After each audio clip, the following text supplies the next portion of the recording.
Когда Мэтью Ньютон отправился на прогулку по дикой местности Аляски, он хотел сделать захватывающие снимки с помощью своей камеры. Он гулял со своей камерой по заснеженным равнинам и замерзшим лесам и надеялся, что сможет запечатлеть с помощью своей камеры не только красивую природу, но и некоторых диких животных. Однако мужчина также осознавал опасность этой местности. Здесь обитали разнообразные опасные хищники, такие как медведи и волки. Но он имел опыт общения с дикими животными и знал, что делать, если встретит одного из них. Так что в целом он чувствовал себя в безопасности, но понятия не имел, что испытает в тот день. Пройдя некоторое время по снегу, Мэтью заметил животное на некотором расстоянии впереди себя. Оно было похоже на рысь. Мэтью поднял камеру и начал делать как можно больше фотографий. Он подполз немного ближе, надеясь, что рысь не испугается и не убежит. Но, к счастью, он остановился на месте и осмотрелся. Он даже смотрел прямо в камеру, пока Мэтью делал все больше и больше фотографий. Мужчина смело подкрался ближе и удивился, что большой кот до сих пор не убежал. Что-то во всем этом казалось очень странным. Мэтью опустил камеру и с любопытством посмотрел на рысь. Рысь с таким же любопытством оглянулась назад. За все свои годы мужчина никогда не испытывал ничего подобного. Это был действительно особенный момент. Тогда рысь сделала нечто совершенно неожиданное. Он медленно пошел к Мэтью. В обычной ситуации он бы попытался его отпугнуть. Рысь может быть очень опасной. Это умные хищники и очень искусные в убийстве.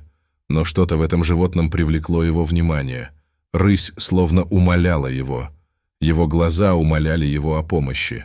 Мэтью остановился, когда рысь догнала его, и животное начало отодвигать его в сторону куста. Это было немного в стороне от дороги, и Мэтью немного волновался, что его никто не найдет, если с ним что-нибудь случится. Но любопытство в конце концов взяло над ним верх, и он последовал за рысью в сторону от тропы к зарослям. Пока он шел, рысь все время оглядывалась назад, чтобы убедиться, что Мэтью все еще следует за ним. Очень странная и странная ситуация. Но то, что Мэтью увидел, добравшись до кустов, заставило его сердце упасть. Там сидел бедный щенок рыси, запертый в ловушке, прикрепленной к его задней ноге. Казалось, мать хотела, чтобы Мэтью попытался помочь детенышу и спасти ему жизнь. Потому что без вмешательства человека бедный детеныш наверняка погиб бы. Мэтью хватило присутствия духа, чтобы приступить к работе. Он знал, что не может оставить бедное животное на произвол судьбы. Мэтью полез в карман, достал аварийный инструмент и начал разбирать ловушку. Наконец он отстранился, обнажив одну из порезанных и ушибленных ног щенка. Мэтью промыл его и очистил рану как мог. К счастью, рана оказалась не слишком серьезной и, надеюсь, заживет сама. Затем мать-рысь взяла на себя заботу о щенке и нежно лизнула своего детеныша. Она даже не взглянула на мужчину, когда он встал и пошел обратно на тропу. Мэтью не нуждался в похвале, хотя и знал, что совершил доброе дело. Однако мужчина понятия не имел, какие невероятные вещи произойдут потом. Остальная часть приключенческой прогулки Мэтью прошла без происшествий. Он сделал много фотографий и наслаждался тишиной и уединением природы. Вернувшись домой тем вечером, он принял теплый душ, съел горячую еду, а затем лег в постель. Все время он думал о необычной встрече с рысью в тот день. Потом он быстро заснул с улыбкой на лице. На следующее утро он проснулся от громкого шума, доносившегося снаружи. Это был стук и царапанье, которых он никогда раньше не слышал. Он сразу же был в состоянии повышенной готовности, сидел и внимательно прислушивался, полагая, что злоумышленник пытается проникнуть в его дом. Обеспокоенный, Мэтью оделся и схватил бейсбольную биту, которую держал в углу своей спальни. Если бы там был злоумышленник, Мэтьюс позаботился бы о том, чтобы он пожалел о своем решении ворваться в его дом. Он положил руку на дверную ручку, прежде чем широко распахнуть дверь и приготовиться к удару битой. Но там никого не было. И все же был этот странный шум. Когда мужчина оглянулся, он понял, что звук исходит с его крыльца. Медленно и тихо он подошел к окну, выходившему на крыльцо.